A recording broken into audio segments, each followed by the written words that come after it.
And we are recording. All right. Good morning, everybody. Welcome to the 24th Paparelli Zoom chat for entrepreneurs. Thanks for coming.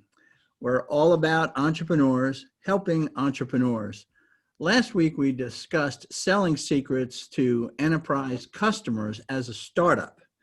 And Patrick Taylor gave me a jewel in that conversation. He said, the sales pipeline progress should be measured by what the prospect does and not by what the salesperson does.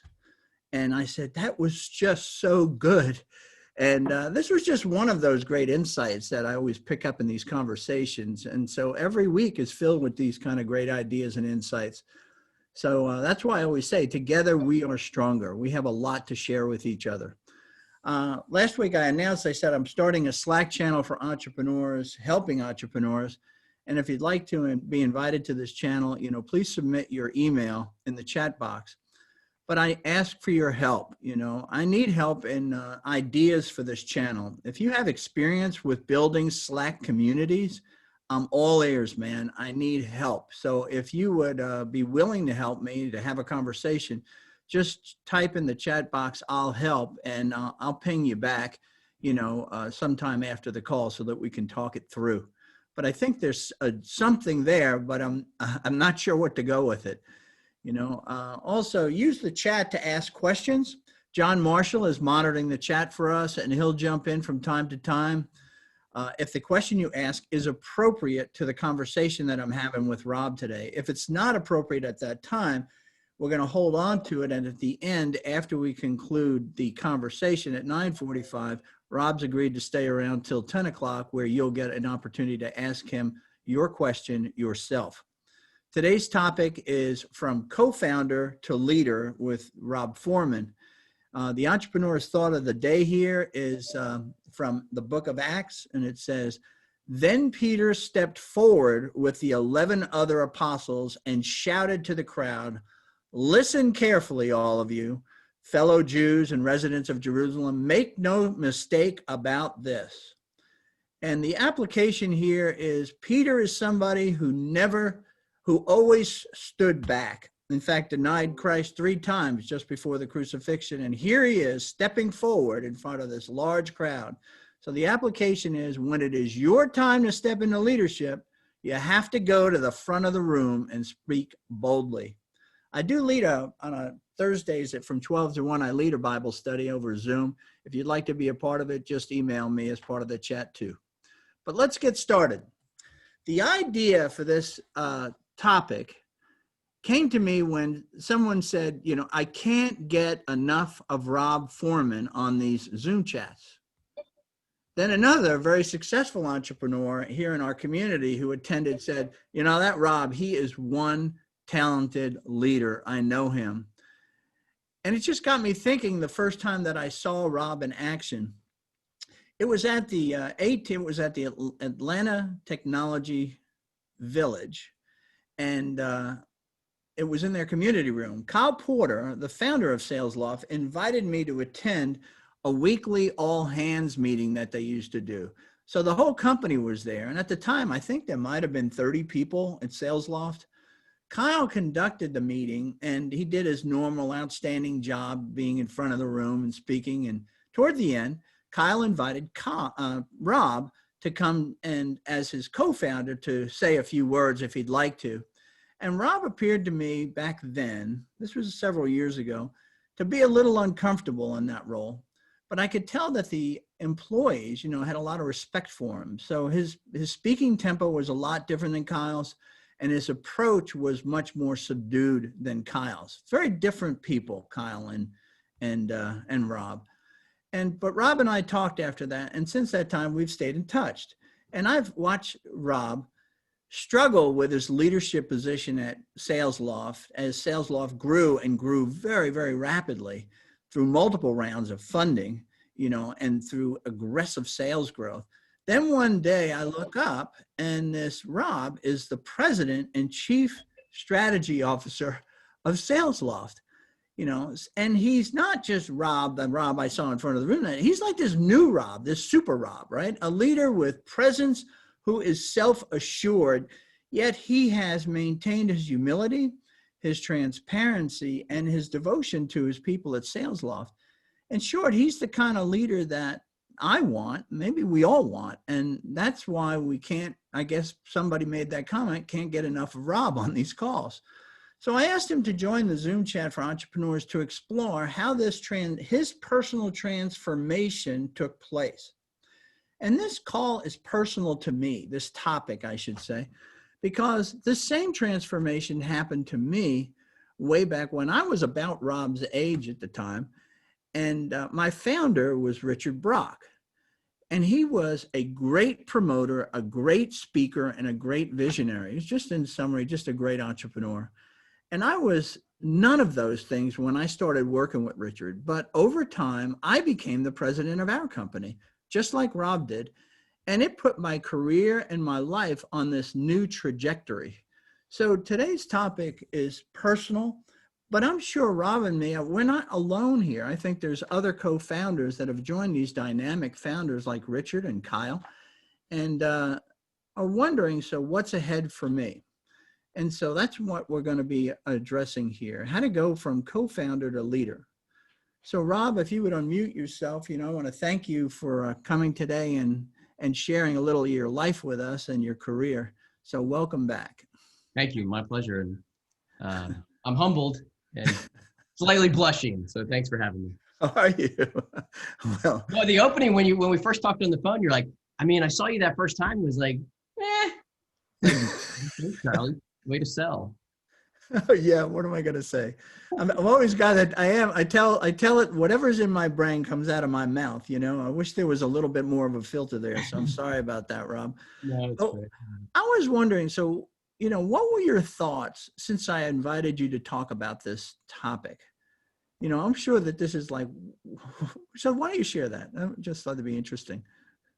I at first was a little bit, I didn't really know how to answer. It's rolled around because, I think as many of us, as we go through a journey, it's not until we stop and look back that we see the difference. And so I hadn't stopped and looked back in a while. I know it's that way with, my kids, or if I'm learning a new skill, like in the minutia of it, it's kind of grind. I felt gratitude about just the number of experiences I've gotten to, serve in at SalesLoft. And yeah, so, I had some thoughts around, what maybe played some contributing roles. And then I'm sure there's a bunch of luck in there too. Yeah. And we're going to do that. It's interesting for me too. Like I said, this is personal for me, is it had me think back to when I was 30 years old and really started in my late 20s with Richard. And what was it that happened? What happened to me? What happened to Richard? How did we change as the company grew? What were the company needs at the time? All of these thoughts started coming into my mind because you're right. We don't look back. We're always looking forward, and we're sort of like, what do we have today and what's going to be happening tomorrow? Yeah. So maybe we can start with sort of, again, a level set. Is how did you and Kyle meet, and how did you come to join him as co-founder of SalesLoft? Yeah, that's and that was one of the thoughts I had about kind of a lesson I learned along the way, and I'll try to share lessons and stories and maybe books I've read. So I was I had started Higher IQ and had learned. I think I shared in one of the previous Zooms how I learned a bunch of lessons. I learned about organizational health, which I didn't spend any time on, and even by the time we were 10 people, I could feel the misalignment. And I learned that what I didn't know about sales. And so I set out to, I'm an engineer, so like problem A, problem B, solution one, solution two. So I set out to learn about sales and culture. And I had met David Cummings, and so David had sold Pardot and was doing a fireside chat. And I went down to the fireside chat and I invented a question and a reason to talk to him. And so we got catching up, and he said, well, what are you up to? And so what I had done was, after Higher IQ, I had been doing contracting and consulting, because what I didn't intend to join a startup or start a company. What I planned to do was I had a whole plan, find a company that was between 50 and 150 people. So small, but big enough. Mhm. who didn't have a CTO, because my background was in technology, who I could work with them and peek behind the curtain to see how dysfunctional they are, because we all have our dysfunction. The question is, how much is there? And then I would pitch to join. So that was my plan, and I was working with a couple companies. And then I was talking to David, and David asked, what was the dysfunction that you were looking for? sometimes the CEO won't make decisions. Sometimes the CEO has to have to be the loudest voice in the room.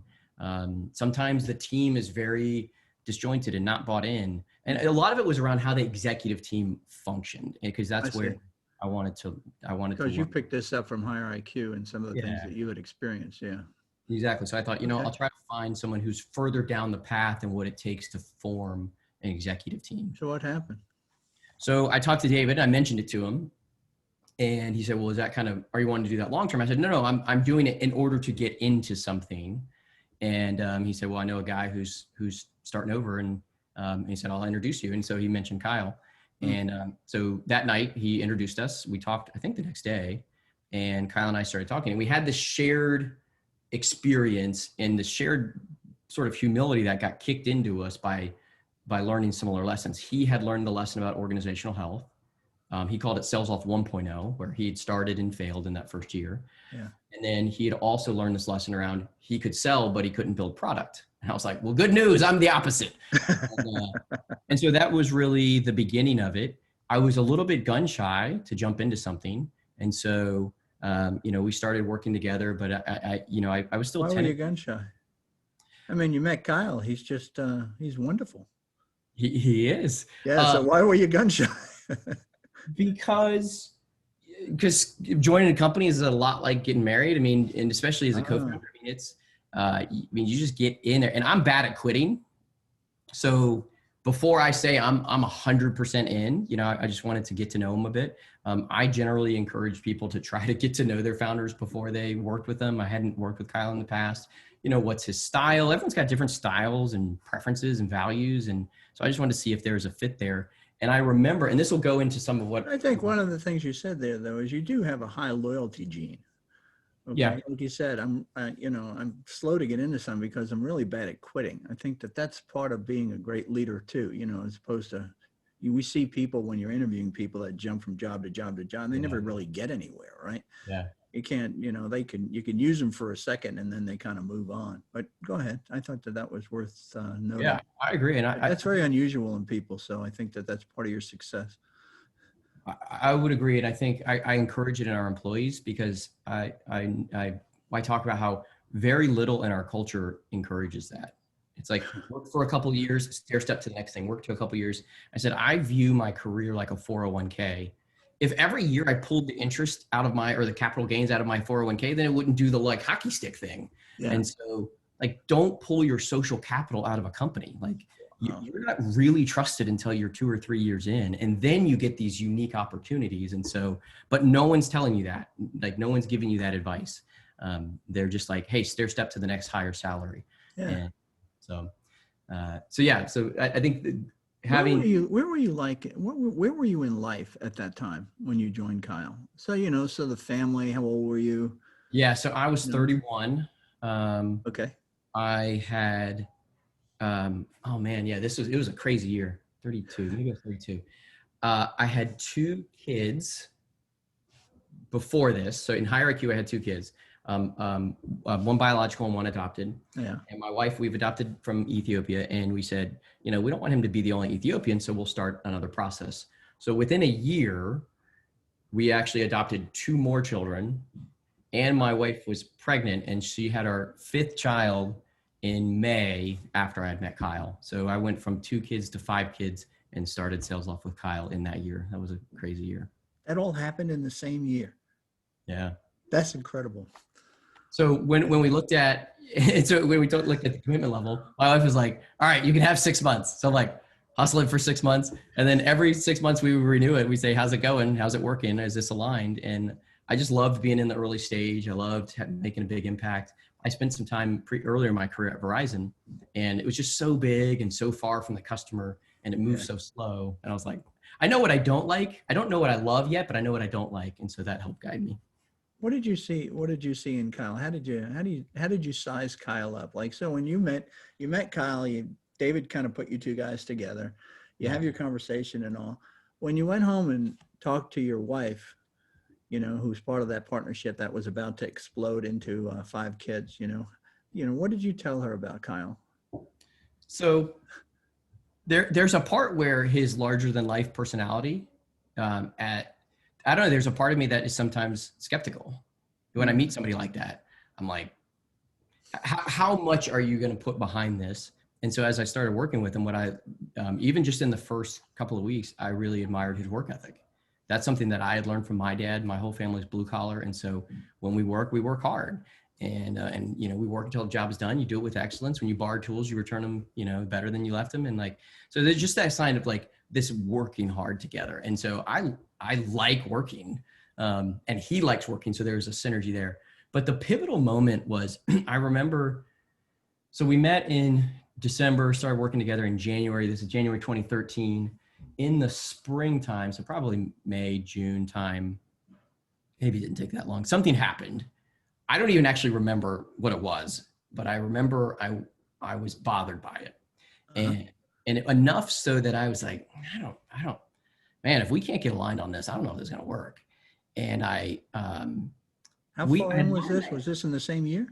Same year. Yeah. Same year. Okay, go ahead. And I sent him an email because I had realized that I generally don't do it over email, but Kyle and I, as we worked out our partnership, some things that are just easier to communicate more fully over email. And so we email a bunch. And so I wrote it kind of down what it was, and I sent it to him. And I said, told my wife, I got in bed and I talked to my wife. I said, well, we'll see how he reacts. And I mean, this could be, I could blow this thing up. And within 10 minutes, he wrote back, you're right. I was wrong. Let's talk about it in the morning. Oh, and he apologized. He said, I'm sorry. Let's talk about it in the morning. Wow. And so I said, I can work with a guy who will have the humility and will show me respect and hear me out. And I don't even remember what the incident was, and if I was truly right or if I picked a hill that maybe I shouldn't have. But what I saw was that there was a willingness to own mistakes, and I've seen that since then, where he's hard charging, but when he makes the wrong call, he'll own it, and he's willing for me to say it. And I remember we had. So fast forward a couple of years, we had prospectors, a couple million in revenue. We had launched this little product called Cadence, and we wanted to make a certain change. And he was like, I think we should do this. And basically he was pushing it through everyone. And I said, I think if you do that in front of everyone, which I would not recommend, but there's better ways to do it. But in front of everyone, I said, I think if you do that, you're making a big mistake. And so what I admire about him is that he hit pause and he said, okay, well, let's regroup and look at this decision. And that was in front of the company. It was in front of our exec team. It was in front of okay. 6, 7 people. Yeah, it was in front of people. I don't generally try to do it that way, but in my immaturity, I did. And but I think that's one of the concerns that you got to have when, you're sort of joining as this so-called co-founder, right? I mean, these founders they're bigger than life, and there's this confidence that sort of borders on pride, right? And so you wonder, which way will they go, right? If they come out the other side a little too far, then it's very difficult to work with somebody who's always right, damn right, I'm here, I'm the boss, you're not. That's the kind of thing. And it's like, that's not a partnership, right? Well, if I'd seen that, and that was the test, the first couple months, and that was when I talked to my wife, I said, depending on how he handles this, I mean, I think this will tell me a lot. I mean, I can't work with somebody who is just my way or the highway. It's like, okay, I mean, this is a team sport, and especially at the, at the partner level, like we've got to collaborate. So. Right. And when we come on, but we're coming in, we're collaborating, but at the same time, there's something that they have that we want. Oh yeah. Right. They have these skills that God's given them that makes them so unique and makes them so gifted in that particular role. Which I see. I call these guys real entrepreneurs. You get a lot of people calling themselves entrepreneurs, but then you meet one and you go like, oh yeah, that's one. That's one of those real guys. Well, and I realized that is we are so different. And you encouraged us in this in the early days. I remember we were sitting in a room and you said, you be you and you be you, and don't try to be the opposite. And it's like, we have different strengths. And what's interesting is over time, we've both there's areas we've built up, but the benefit of being so different also creates friction. And so realizing that that's just a tension to manage, not a problem to solve. So when you get involved there and you say, look, you're sales, you don't understand engineering. I'm engineering and I'm not sales, that's great. We should be together, right? So you jump in and so what work were you doing? What was your position then? And what was Kyle's position? And I don't say it so much from title, but from more responsibilities. Yeah. How did it work out early on, talking those first couple of 3 years, if you will? Yeah. As I was thinking about this, it brought a book to mind. I think it's Clayton Christensen, How to Measure Your Life, which is a very weighty title. And so I don't know what a better title would be, but one of the things he covers in it is this idea of where are you going? And he cites how they brought all these kind of Harvard alum back, and he was basically, this is the most well-rounded, best people, and yet their life wasn't turning out how they wanted. They were getting divorced, or kids weren't talking to them, or their careers, they were shackled to these golden handcuffs that they hated. They had these ideals when they started about making a difference in the world. And so he's kind of like, he asked the question, if these are the best and the brightest, how did they end up off course? And so he covers kind of two things in this idea of a directed strategy and an emergent strategy. And so in the early days when I met Kyle, I had a directed strategy. And basically in the book, he talks about how they blend and work together. It's not one or the other. And so what I said to Kyle was, in the early days, there's only two jobs, in my opinion. You build or you sell. That's it. There's nobody, there's no operations to manage. And so even though we had talked about this idea of a COO, you don't need a COO of a 2-person company. You probably don't even need it of a 50-person company. Mm-hmm. But what I said as a directed strategy, I said, I will build the technology in the beginning, but I don't want to be the CTO. I want to be a partner in the business that as we grow, we hire a head of engineering, we hire a CTO, we do these things. You knew that when you first joined him? At the very beginning, yeah. Wow. Okay. And well, so that was you made it, but not only did you know that, but you made it clear to Kyle. Right. This is where I'm expecting this to go. I wanted to work together and to grow each other, and for him to grow me, and it to be outside of technology. And because coming from higher IQ, I had started to get this inkling, and I know God had kind of put it in my heart that I love technology, but I love people more. And I could make a bigger impact on people. I didn't know how yet, and I didn't have the experience, and I didn't have any credibility, and I didn't have a lot of things, but I could see this switch happening where I wanted to be a people leader who knew technology, not a technologist who. When did that hit you? That's a big change, because something that happened to me, I was a little younger than you. So I joined Richard when I was 22 years old, right? So I didn't really have any professional experience like you did. You said Verizon, and then you had higher IQ and all. So I didn't have those. So when I remember my first review with Richard, he said, so where do you want to go? I said, I want to be you. I remember that. I said, I want to be you, because I was so impressed with him. I mean, every time he was talking, his lips were moving. I was learning something, right? I was a sponge, a dry sponge at the time, just take in anything. But it was later that I did start to, with more experience, start to realize through needs I saw in the company that I need to kind of step into something here. There's a gap. Okay. Yeah. And Richard was leaving that gap, it's one thing when it's Richard or the entrepreneur, I say, that the typical startup, the entrepreneur and everybody else, right? That's the organization chart. Yeah. And he's knee deep in every single thing that's going on. Yeah. But to know, because of your experience at 31, you walked in and said, hey, I know I don't want to be, the master engineer here for the rest of my life. And what I love is that he was willing to partner in that. He's like, great, then let's, but also I think it goes together, because in the early days. He also didn't know at the time, probably in fairness to him, he probably didn't know what that meant to him. True. And I didn't know what it meant either. We're like blind leading the blind. You mentioned Richard and the gap. I think that's another area. And I think it was Rusty Gordon who gave me the advice. He said, don't view your job as part of your identity. He said, view it as an assignment. You've got this assignment for a year or two and whatever. So I had certain assignments, and my assignment in the beginning was to build the product. And we built 4 products before we got the first one. And the one that finally worked wasn't built by us. It was built by an intern who his little experiment went gangbusters. So we ditched what we were working on and started working on that. And so, my assignment was to build. Over time it changed, but looking at, and then through the partnership of what are Kyle's gaps, because building a team is all around strengths and weaknesses. Yeah. And can I fill those in? And so being willing to kind of just fill in an area and then fill in an area and fill in a different area. I don't know about you, but that gave me a lot of opportunities because it was just the job that needed to be done. And the CEO is doing their job. And so what happened? So what did you, when you say that these gaps, and I do agree with you. So I saw those gaps, and it's almost, for me, it was, I didn't have enough experience. So I just didn't feel sort of worthy to fill those gaps. It was almost like I got pushed into that, Yeah. So what gaps started to emerge as the company started to grow that started to show the strengths and weaknesses of the both of you, if you will, Yeah. Probably around 75 employees. I feel like Okay.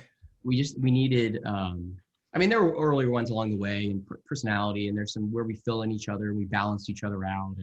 But as the company grew, I could see that there was need for a little more process around the way we did something. So what Kyle would love to do, he'd come in like, we should change this and we should do it a different way. It's like, great. And I would always learn a ton. And then I would take some of that and I'd put it into a process. And I didn't want to have process for the sake of process, but if we could create some consistency, like if that's the best way to do it, let's keep it that way. And then we can iterate and make it better and make it better and make it better. And so that was one example, like our onboarding process, our hiring process. He and I had read these books around how to hire great people and how to do top grades. And I learned about how to sell during the interview process because I was doing that all wrong. I was overly, scrutinizing and making people feel not like they didn't want to work there.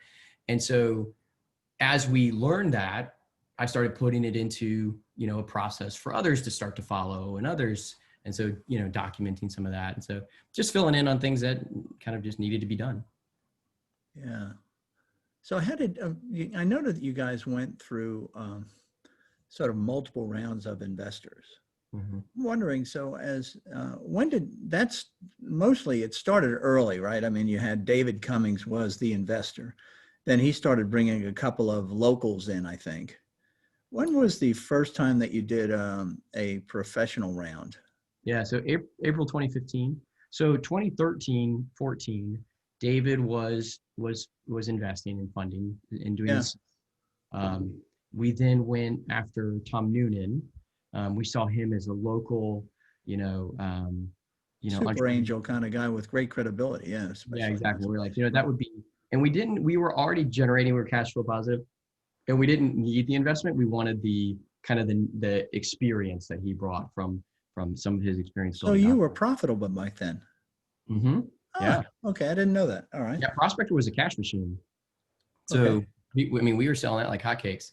We just didn't see the churn on it. We didn't like, and people would kind of come and go. And then what we looked at was, we thought it was we built it for salespeople. We built it by watching salespeople do their job. And we gave them kind of the quickest way to copy things off the internet and build it into a list. Yeah. Right. But then we also saw that marketers were using it to make huge lists and to dump it into marketing automation. And we're like, that's not exactly how we would see it. We also saw salespeople put it into marketing automation. We said, well, why are they putting it into marketing automation? And they were trying to create a structure or a cadence around their interaction with prospects. Right. And so that led to the idea of it. When you had Tom come in, so Tom is now, he's sort of the new partner, right? I mean, that's what you got to look at. Here's this guy. How did he view you and Kyle? Do you know? Or maybe that's unfair. Maybe it's better to, maybe you probably knew, but how did you view him? How is this going to work for you? This is a new guy on the block that's going to have big influence. Yeah, I think we had the advantage that all of our investors were great in the sense that they said, we'll give advice, you ask us questions, but this is on you guys. Huh. Okay. Right. Was that true also of the first professional round that you had, like you said, in April of 16? Yeah. So when we went to Tom, it was the idea of, hey, we've got this bigger idea with Cadence. Like this thing is going to be, Okay. the future of sales, and which is easy to say at the time, crazy to see how much it's grown. But so that was beginning to see it in the spring. We went to Emergence, and we saw the opportunity. It was all about the market size. And that was the trade-off. I was more reluctant to do, VC because I had done it before. And so, but with a huge market, we're like, we need capital to go after it. And so we talked to Emergence Capital and really aligned with them on their style and their approach. Jason Green is an amazing investor, and he sits on a board, and he is the type of guy who pushes us, asks us hard questions. But he ultimately says, you guys got to make the call. You guys got to sleep with it. You guys got to do the work. So all the investors saw us as this like team that, The team like you and Kyle team? Kyle as these complementing strengths, Uh-huh. which I think probably, I don't know their side of it, probably helps when you're looking at it, you're looking to see, does I think it's important, have go back to what you said originally when you saw Kyle. I don't do this, you don't do that, right? So we complement each other. So there wasn't this competition between the two of you. They didn't see that. They really did see complementary leaders. Yeah. When I think about if somebody's in a position like I was, and I don't know how this was for you, but viewing my role as to serve and support Kyle, I mean, that's how I viewed it. That's how I still view it. Which assignment I take right now, is the intersection of what do I have the skills for and the intersection of best and highest use. But even that, sometimes I took on assignments that I didn't have the skill for, but somebody had to do them. And so, but the role is to serve and support the CEO. And one of the things, like, even though we were partners, how did you maintain that? That's really interesting because there is, and I say this, I am somewhat surprised because we always have people that are coming to us and they'll say, you're really great, Rob. You should be the guy kind of running this thing. You're going to have people that are going to come in behind you as a leader, and they're going to try to put down the partner that you have, right? Because they don't like certain aspects of him and his personality, but they really embrace you. So you have these people whispering in your ear, if you will. But you've maintained this. Didn't you have that happen to you? Yeah, I think two things come to mind. One is that as a follower of Jesus, I could see his hand on what was going on. And one of the principles that I learned was like, I don't worry about my platform. That's his business. That's God's business. If I have a big platform, I'll shout from there. If I have a small platform, I'll teach from there. And so what level my platform is not a huge concern. And I could see that God was using this very unique partnership in a way.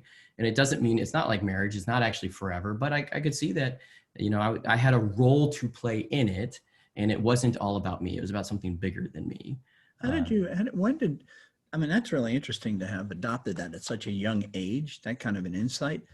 Is there a story behind when that sort of like became part of you? And the something being, whatever that the platform is given to me by God. It's not my platform. It's his platform. That's an easy thing to sort of think about and sort of agree to mentally, but you've adopted it heart of hearts. Okay. How did that happen? Because that's one of those, that's not natural. All right. That's a supernatural. So yeah. Do you probably through adversity where and this is where I struggle with the topic, because I'm like, so where does that come from? When I look back, I think a lot of what prepared me for SalesLoft was actually my marriage and my kids. When I look at my family, which is like my first team and my first startup and my first priority, then the differences in like my wife and I are like, we're different and we have different strengths. And so learning to kind of love and support and work together as a team. And then we have some special needs in our family and have had some really difficult times. And shared some of those with the company, Yeah. and I think that's, I don't know. I mean,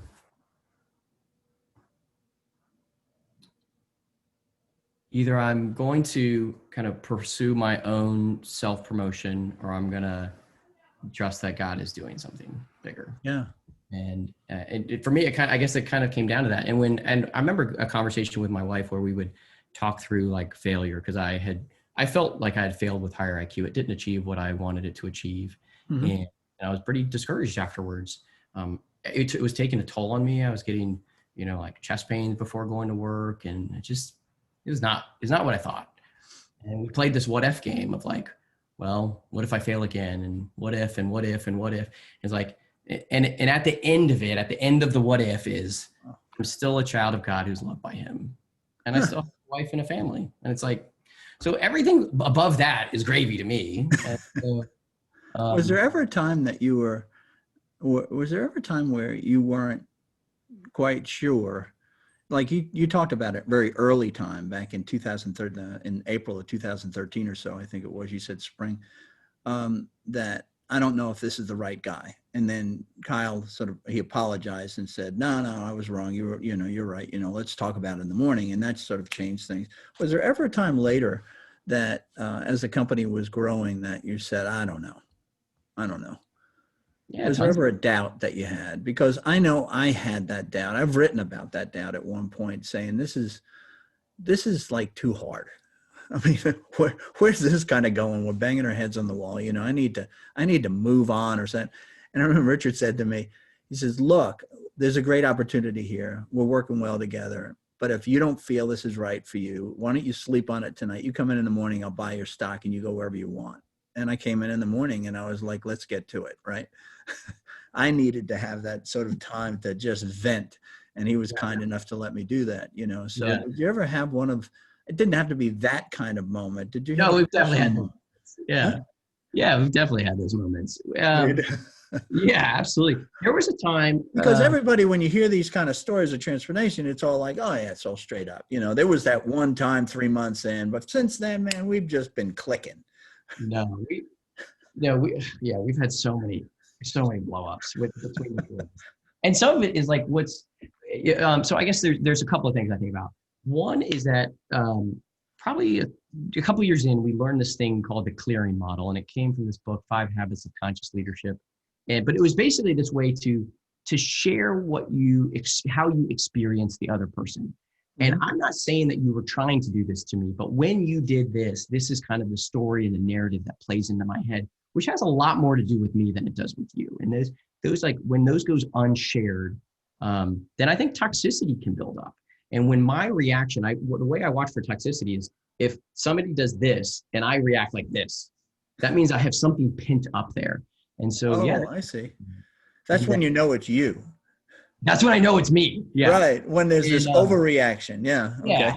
And so he would do something and then I was just like fuming and it like this would spill out. And that was my signal that like, that is such great self-awareness. So important, but go ahead. And I had a big role in it. I had a big role in this incident because I withheld this information. He can't read my mind. My partner cannot read my mind.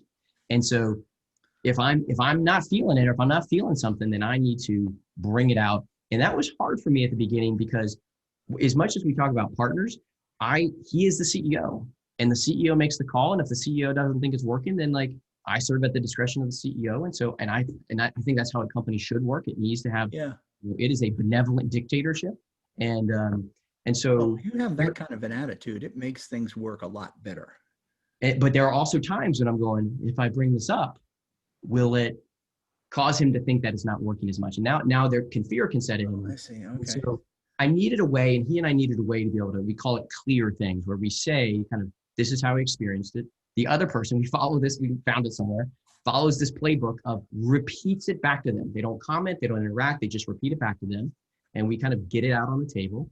And then most of the time, sometimes like, hey, do we need to solve anything? It's like, no, I just need to be heard. Like you said, like, I just needed a place to vent. And so I've vented, he's vented bunches of times. Yeah, but now And one of the things that happened, and you just brought this up, and is I think as the company grows, there's changes that have to take place.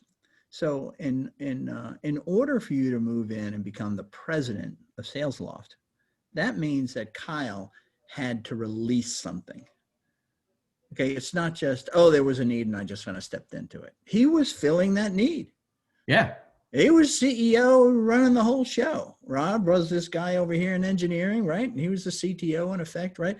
So Kyle, how did that go? Was that, did you see, did you experience that it was difficult for him, or was something that In some ways, just sort of, because I think what made him, I read this book, What Got You Here Won't Get You There, which is the idea that the very things that helped us succeed become the very things that often hold us back as we grow into leadership. And one of the things that helped him succeed is that he's hard charging, he's in the details, and so and same, like I have my own issues.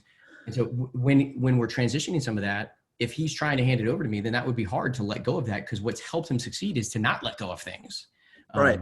And so through that transition, I think two things helped. One, we had an executive coach who was awesome, and we had the same executive coach. It was like we called her a counselor. And Bob Lewis is fantastic. I would promote him, except he's not taking new clients. He's been swamped for years. But he was both of our coaches, and so he could see us and he could coach us individually and as a team. And a lot of my individual growth came from Bob coaching me on some of these things, on like, how do I interact? How do I bring it up? How do I do this? But then he could also see us as a team, and he would coach us on, he talked about best and highest use. So the question was, what's Kyle's best and highest use? Oh, I see. Okay. He would get pulled out more into the community, out into the investors, out into the customers, the biggest customers. And so that left areas where he's like, well, can you do that? Can you take this? And we need someone to do it, especially when a company grows that fast. We've rebuilt the leadership team 3 times, because not because they did anything wrong, but because they did everything right. We succeeded, and then we need someone with more experience who's seen further down the road. So we hire them, and then we need more. And so over time, as there are gaps there, then it's like, hey, can you run this? I'm glad you brought up Bob Lewis, because he does. Here's a man of he was a great executive, a big shot with AT&T and all that, but sort of more from the HR side. So he was able to sort of help mold you into the leaders that you wanted to be, and certainly were capable of being, so that really was a terrific partnership to have him in the middle of you guys. That was tremendous. So you and Kyle have been together for 7 years. My last question for you, so you always get into this thing. There's the old statement with regard to marriage of the 7-year itch. Okay. So how has your relationship with Kyle changed over the years, then to now? Yeah. Well, I'm glad to say we have a great relationship now. I've seen so many founders where it just gets toxic and they split and they never talk again. And I'm grateful that we have a good relationship. I obviously can't speak to how it's changed for him. One of the ways that it's changed for me is that I know over the years I would put too much emphasis on what he thought of me. And that created a cycle where that is some of the reason I wouldn't bring things up. And so I had to learn to say, this is what I think, and here's what I think we should do. And we introduced this vernacular around intent-based leadership. Intent-based leadership is that instead of asking permission to do something, which is a little bit disempowering, or instead of doing something without permission and surprising somebody, I advertise to him, I intend to do this. And I give a gap in time, and I intend to do it. I just sent an email last night. I intend to do this. Here's how I'm thinking about it. I intend to do it Friday. Gives him a chance to kind of step into it. But I did. And I find that in any relationship, it's always our childhood issues that come back. And I had issues with my dad and what he thought of me and how he, interacted with me. And I could see that I was projecting some of that onto Kyle. And I was like, that's not healthy and that's not fair. You can't read my mind. And so I had to manage myself and grow myself. And that's where Bob was so helpful, so that I could be the healthiest version and be a support and fill in the ways that were needed. And I think that you mentioned like confidence. And I think where confidence came from kind of slowly and then all at once. and that's how it works, right? Yeah. Is because I got so many amazing opportunities, and I'd served in so many different capacities that I've seen a lot. And I know, and I'm grateful for that. I've seen a lot over the last 8 years. Well, you've seen things you were lacked a little bit of confidence coming out of higher IQ, and justifiably so. Okay, but you've had a lot of wins. Things have been going your way. You made some decisions on the market that you were right. And those things bring confidence. It's like, this is working.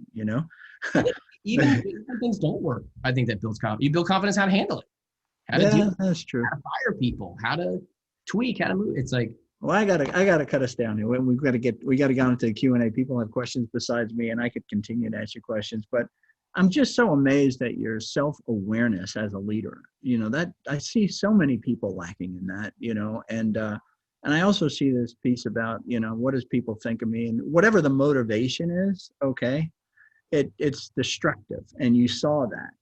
And one of the things that you said that had a real impact on me is, you had this thing called Clear Things with you and Kyle. As I'm going to say, that's my insight and my takeaway. I need somebody in my life that does a clear thing sort of moment, okay, that forces it, and Kathy for me, and she does that for me. She's like, okay, well, I remember she walks in my office, we're going to talk now. And she just lays it out. All right. And then you can't, the reaction, I have one or two reactions. I could either defend myself or go, no, you're right. We're going to talk about it and be that way. And Richard did that very same thing. He would, if he couldn't get through, he would write a letter to get through. But eventually he'd pull us together and say, we need to clear things right now. And that was very, very healthy. So I really admire you guys. And Rob, you did such a great job today. Just as I thought, this would be a fun conversation. I think people will learn a whole lot from this on how to go from co-founder to leader. And so you did a great job. And, we really do admire Kyle for the changes that he had to go through at the same time. So those are my insights. You heard Rob's insights from this conversation. Share yours with me, and I'll share them with everybody else when I do the summary that gets published on Friday. My weekly reminder for you people, and we heard this from Kyle, he got cash flow positive. So watch your cash, goes out fast and comes in slow. So learn fast, decide fast, and go fast. Next week's Zoom chat is going to be interesting. October 14th, my guest will be Chris Carneal, who is the guy who said, yeah, that Rob is a great leader, by the way. And he is the founder and CEO of Booster Enterprises. And we'll be talking about leading in a revenue crisis. And he had one as he sells to elementary schools. And it was incredible what he went through. So that's going to be some story there on leadership. So please share this weekly Zoom chat with your peers. Let's grow the community together here so we have more entrepreneurs helping entrepreneurs. Sign in early, catch up with people. We did that today at 8:45 to 9 o'clock, and that was a lot of fun. And remember, I am praying for you. I'm always praying for entrepreneurs. This is the end of the interview portion, and now I'm going to turn this over. We're going to do Q&A. You guys have some questions for Rob. John, I'm going to give it over to you, and at 10 o'clock, we'll end this conference. John, it's all yours. All right. Thank you, Charlie, and thank you, Rob. That was excellent. We appreciate it. Everyone appreciates it. Eric, you had a question on partnership. Please go ahead. All right. Well, thank you, Rob. Let's see. Well, about a couple of years ago, I ran down a rabbit trail and studied all about different kinds of corporate organization, right? Corporations, all kinds of corporations, partnerships, joint ventures. I studied all that. So it was valuable. And I think one of the reasons I studied it because the experience I had before that was a partnership where the partner kept telling me he was married to me in effect, right? And I had to push back, actually. I felt I had to push back. So I'm actually just trying to dig deeper there because you also use the analogy of the marriage, It's SalesLoft isn't a partnership technically, right? No, we started as an LLC. Right. Converted to a C Corp. So you're using the word partnership then in a different way than in a legal way. So I'd like you to if you could dive a little deeper into that. Yeah, that's a great question, Eric. Thanks for the question. The idea of the partnership is, it goes back to when Kyle and I first started. And it was this idea that we didn't really know what we were doing. We knew it was going to be in sales. That was his background. We knew it was going to be sales technology, because that was my background. And we knew we were going to create some software. But it was this idea that we wanted to do it together, that he wanted to accomplish certain things and I wanted to accomplish, like I had shared, I wanted to be on the business side and not on the technology side solely. And so it was this commitment to each other that we were going to do it together. And we, even with Bob, we laid out what are some of the key decisions and who makes them and which ones do we want to be involved in with each other. And maybe it's collaborative is the term. But because we saw early on, we saw this strength, not just that he was like, I don't know technology, you do that. I saw that he would give that respect. He was like, I don't understand it. And that's why I respect it so much. And I had failed in sales. And so I said, I don't understand sales. I respect it. I want to learn it. I'm not going to, he's much more of the expert at it, but so it was this joint, mutual respect. And this idea that we have, we try to defer to each other. We try to stay in touch, that there's a collaboration level that's above kind of just, I'm, an employee. And so that's in that relationship. And what we had talked about was, if that relationship eroded, then I'm not in it just for the job. If that eroded, then that would be a big problem for me, because that's a big part of how I like to lead, is with him on a team.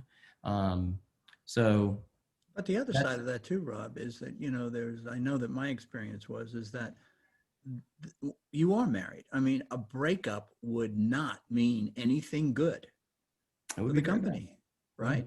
For the family, if you will. It doesn't lead to anything good. There's a selfish piece to it that says, I just want out. And you have to work through these things. So it is like a marriage, Eric, I think. All right, thank you. And hang on, let's see. Larry, you had a question. Please unmute yourself and go ahead. And we got a few others, so try to somewhat quick. I'll be quick. Rob, thanks for your insights and perspectives and approach to people and things. They're great.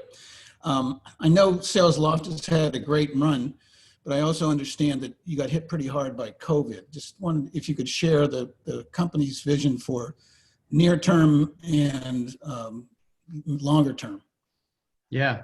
So we, for those who aren't aware, we had done some layoffs back in the spring, back in May. So what we did was we were proactive. We saw that this could be a long and sustained impact. And so we didn't know. We saw in March and April, we saw a lot of the sales funnel freeze. And so we wanted to be prudent. We didn't know what the capital markets would look like. And so we charted a path. We had plenty of money in the bank, but we charted a path to profitability. And so we thought now is the time to tighten the belt. That's the consistent advice we had gotten, was if you wait, it creates this spiral versus taking decisive action early. If I knew then what I knew now, then I think it was not as necessary. What has happened since then is that all of the funnel has thawed and is actually accelerating. We've seen a 40% decrease in our average deal cycle time. And what we're seeing is that companies are operating on shorter term horizons that are much more focused on the immediate need and revenue generation. And so we went from, and I think it's created winners and losers. There are people that you cannot get it sold. And that's super tough because the CFO is not signing things that are non-essential. Thankfully, SalesLoft falls into the essential. We help generate pipeline and help AEs close more deals. And so we've seen an uptick, and we're way above our revised forecast, almost back to our previous. And so in some ways, it's basically like we're hiring again. We have 49 open positions. So it was a very difficult. It was a super difficult exercise. It was a tough 2 months, and I would do it again. It was the information I had at the time. I wanted to make sure we secured the future of the company, and so we tightened the belt kind of across the organization. But now we're looking at, we've been exceeding the targets, and we're seeing how it's even in the COVID time. The biggest thing is we're seeing in our enterprise customers that they have been toying with this, like, oh yeah, we need to do digital transformation. We need to have our inside sales reps, but they love putting people on airplanes and taking them out to steak dinners.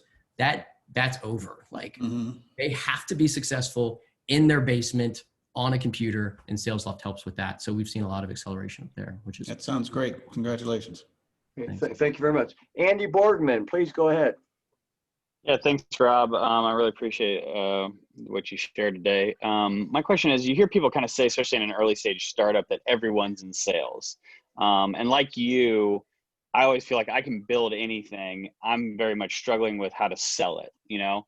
And so one is do you even agree with that statement, especially based on your history and your partnership? And then two, if you do agree with that statement, how did you balance that in the early stages of stage? I mean, not so much now, but like think back to the beginning, because I've been around great salespeople and I feel like I've tried to learn the best I can. And at the end of the day, it's just like me trying to teach them tech. They're never going to learn how to do programming. I've learned from some great salespeople, but I also don't naturally, it's not my natural gifting. So how did that play out for you two? Yeah, so I 100% agree with it. I think we're all selling and we should sell something. We should sell something worth selling. And so what I would say is don't confuse that statement with the idea that we need to be used in our best and highest capacity. And if sales is not your best and highest capacity, then don't do that full time. But as I know one strength, I did some sales engineering back in my day at Verizon. And so I had some hints of it, but even before I got into sort of leading the sales organization, in the early days where I saw I needed to learn sales was in the recruiting process. I was trying to hire great engineering talent and I could not get them. It was so competitive. And I realized it was because I wasn't selling. I wasn't selling the vision of what them joining SalesLoft would do for their career down the road, where you join and instead of your software that you labor over sitting on a shelf, we're going to get it in front of customers and you're going to make a difference and it's going to be an inflection point. And so I wasn't doing any of that. I was purely assessing their technical capability. And I remember reading this book called The Joshua Principle, which is about sales. And what stuck with me, because it didn't click. What finally clicked was that sales is the transfer of belief.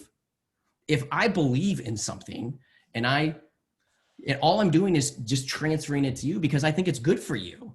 And I think it's good for their career. And I know because I had been through things that I hadn't thought that way and it had sent me down a rabbit hole the wrong direction. And so, I needed to convince them of that. So I worked at becoming a better seller. Never carried a quota, but over the years I've gotten, I feel like, better and better. And and I do a lot of do customer calls now. But that was the turning point, was that this idea of who I am is a more fluid concept than I originally thought. I'm not just a technologist or just a this or just a that. Like I need to add these things in. And when I see other people who have it, I'm like, that's a strength. I want some of that. I don't know if it'll ever be my primary responsibility, but I want to add it. That's great. Thank you very much. Huff, I think we got time for your question. Please go ahead. Great. Thanks, John. Hey, Jay, I just want to say it's been a long time since I think we met when you were back at Higher IQ, and I thought that was really cool technology and probably ahead of its time in the adoption life cycle. But Jay was my cousin, by the way. I'm Rob, but Jay and I started together. Okay. You know what? I'm sorry. That's That's okay. 3 letters in the first name. Anyway, the point is, having recruited for 31 years and seeing the changes that are happening now, I was very intrigued by your initial comments on hiring remotely. Obviously, there's an opportunity now because you can open up a bigger pool of people and talent and get really specific on what you're looking for. But as I talk to a lot of executives, the bigger challenges they have is how do you hire remote leaders? It's kind of part 2 of that question is how do you hire remote leaders that can lead remotely? I don't know if I have the answer to it. The way we approach it as a team is that we said, is this a problem worth solving? Because the answer to it comes from we will find the answer if we decide it's important. And what we decided is that back in July, we decided that this is not going away. This is the new normal, at least for a year. And so let's start, instead of kicking the can down the road on COVID and deferring decisions, let's just assume this is this way for a year. And that unlocked a number of things where we said, okay, now we need to figure out how to hire. And so turns out our hiring process, we have a pretty structured hiring process, especially with the top grade interview, carries over. And the onboarding process and the way we do team building, we had to modify it. But I would say it comes from the resolve to do it. And I've learned some stuff along the way, but it's still an area we are driving improvement. Yeah. Okay, All great. right. Thank you. Great. We've gotten Right. to the Thank end you. here. John, Marshall, thank you so much for handling the Q&A for us and getting everybody into this thing and keeping it together and keeping us undistracted. Rob you. Forman, thank you so much. You are a star. We can't get enough of Rob Forman. I'd love to have you back again. And to each and every one of you, thank you so much for taking the time out of your busy days to join this Paparelli Zoom chat for entrepreneurs. I look to see you next Wednesday, October 14th. I can't believe we're already in middle October this year. God bless you, and thank you very much for attending. Take care. Bye-bye. Take care. Bye. Thanks. Thank you, Rob. Thanks, guys. Thanks.